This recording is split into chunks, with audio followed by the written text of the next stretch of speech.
নমস্কাৰ 2024 বৰ্ষৰ ছেপ্টেম্বৰ মাহৰ পৰা এডিআৰই তৃতীয় বৰ্গৰ চতুৰ্থ বৰ্গৰ পৰীক্ষাসমূহ অনুষ্ঠিত হ'বলৈ গৈ আছে।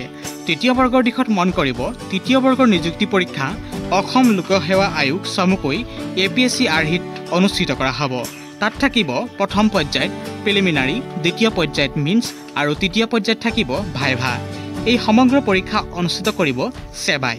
প্ৰথম পৰ্যায়ত সিলেকশ্যন হোৱা সকলেহে মিন্স পৰীক্ষাত বহিব পাৰিব আৰু তাৰ সমান্তৰালকৈ মিন্স পৰীক্ষাত সিলেকশ্যন হোৱা সকলেহে ভাইভালৈ যাব পাৰিব। সদৌশেষত যিজন প্ৰাৰ্থীয়ে মিন্স আৰু ভাইভাৰ আনজনৰ তুলনাত সৰ্বোচ্চ নম্বৰ লাভ কৰিব তেওঁৱে সেই পদৰ বাবে যোগ্য বুলি বিবেচিত কৰা হ'ব। এইখিনিতে জনাই থ'ব বিচাৰিছোঁ যে প্ৰিলিমিনাৰী পৰ্যায়ত প্ৰশ্ন পেপাৰসমূহ পূৰ্বৰ তৃতীয় বৰ্গৰ দৰেই সাজু কৰা হ'ব। সম্ভৱতঃ APSC আৰ্হি ব্যৱহাৰ কৰিলেও APSCৰ দৰে নহয়। ঠিক সেইদৰে মিন্সৰ দিশতো মন কৰিবলগীয়া মিন্সৰ দিশত ৰচনাধৰ্মী হ'ব পাৰে অথবা অন্য পৰীক্ষা যেনে SSC, IBPSৰ দৰে MCQ বা মাল্টিপুল চইচ কুৱেশ্যনৰ ডিজাইনতো আৰ্হিৰ পৰীক্ষা অনুষ্ঠিত কৰিব পাৰে। এই সমগ্ৰ তথ্য এই বিষয়ত পৰৱৰ্তী পৰ্যায়তহে জানিব পাৰিব। ভাইভাৰ দিশত আপোনাৰ ব্যক্তিত্বৰ লগতে সাধাৰণ জ্ঞান আৰু অন্যান্য আনুষংগিক বিষয়ত আপোনাক সোধা পোছা কৰা হ'ব। আৰু প্ৰশ্ন পেপাৰ ভাষাৰ ক্ষেত্ৰতো মনত ৰাখিব, বিশেষকৈ মিডিয়ামৰ দিশত আপুনি যেতিয়া আবেদন কৰিছিল, আবেদন কৰোঁতে আপুনি যিটো ভাষা চিলেকশ্যন কৰিছিল বা বাছনি কৰিছিল সেই ভাষাৰ ভিত্তিতে আপোনালোকে প্ৰশ্ন পেপাৰ দেখিবও পাৰে। সেইটো পৰৱৰ্তী পৰ্যায়তহে জনাব পাৰিম।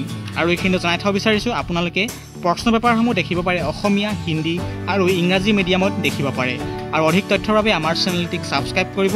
আকৌ পুনৰ কথাখিনি বুজাই দিবলৈ চেষ্টা কৰিছোঁ। আছাম ডাইৰেক্ট ৰিক্ৰুইটমেণ্ট তৃতীয় বৰ্গৰ চতুৰ্থ বৰ্গৰ ছেপ্টেম্বৰ মাহৰ পৰা পৰীক্ষা অনুষ্ঠিত হ'বলৈ গৈ আছে। তৃতীয় বৰ্গৰ দিশত মন কৰিব APSC ডিজাইনত পেপাৰ তৈয়াৰ কৰা হ'ব। প্ৰথম পৰ্যায়ৰ প্ৰিলিমিনাৰী, দ্বিতীয় পৰ্যায়ত মিন্স আৰু তৃতীয় পৰ্যায়ত থাকিব ভাইভা।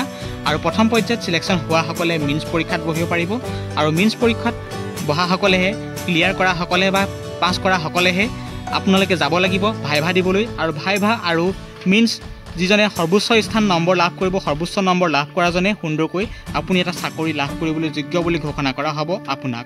এইখিনিতে মনত ৰাখিব, বিশেষকৈ যিটো APSC ডিজাইনত পেপাৰ তৈয়াৰ কৰা হৈছে APSC ডিজাইনৰ পেপাৰ নহয়, সম্পূৰ্ণ বিশেষকৈ সেবাৰ নিজাববীয়াকৈ থাৰ্ড গ্ৰেডৰ যি পৰীক্ষাৰ পেটাৰ্ণ আছিল পূৰ্বৰ, সেই তেনেদৰে আপোনালোকৰ প্ৰশ্ন পেপাৰ যুগুতোৱা হ'ব বা তৈয়াৰ কৰা হ'ব।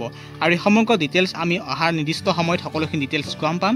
আৰু মিন্সৰ সন্দৰ্ভত জনাব বিচাৰিছোঁ আপোনালোকে বিশেষকৈ ৰচনাধৰ্মী প্ৰশ্ন আহিব পাৰে অথবা SSC, IBPSৰ দৰে MCQ বেষ্টতো আপোনালোকৰ মিন্স পৰীক্ষা অনুষ্ঠিত কৰাৰ সম্ভাৱনা থাকিব পাৰে।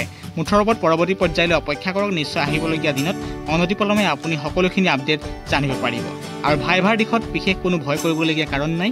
ভাইভাৰ দিশত আপোনাক সুধিব ব্যক্তিত্ব, আপুনি যিটো কাম কৰি ভাল পায় সেই কামৰ আনুষংগিক বিষয়তে আপোনাক প্ৰশ্ন সোধা হ'ব বা সোধ পোছ কৰা হ'ব। আৰু যিজন কেণ্ডিডেটে অধিক মিন্স আৰু ভাইভাত অধিক সৰ্বোচ্চ নম্বৰ লাভ কৰিব তেওঁৱে চাকৰিৰ বাবে যোগ্য প্ৰাৰ্থী হিচাপে ঘোষণা কৰা হ'ব। আৰু ভাষাৰ ক্ষেত্ৰত মনত ৰাখিব, আপুনি যিটো ভাষা বাছনি কৰিছিল সম্ভৱতঃ সেই ভাষাৰ যোগেদি আপোনালোকে পেপাৰখনত হিন্দী, অসমীয়া, ইংৰাজী প্ৰতিটো ভাষা দেখিবও পাৰে।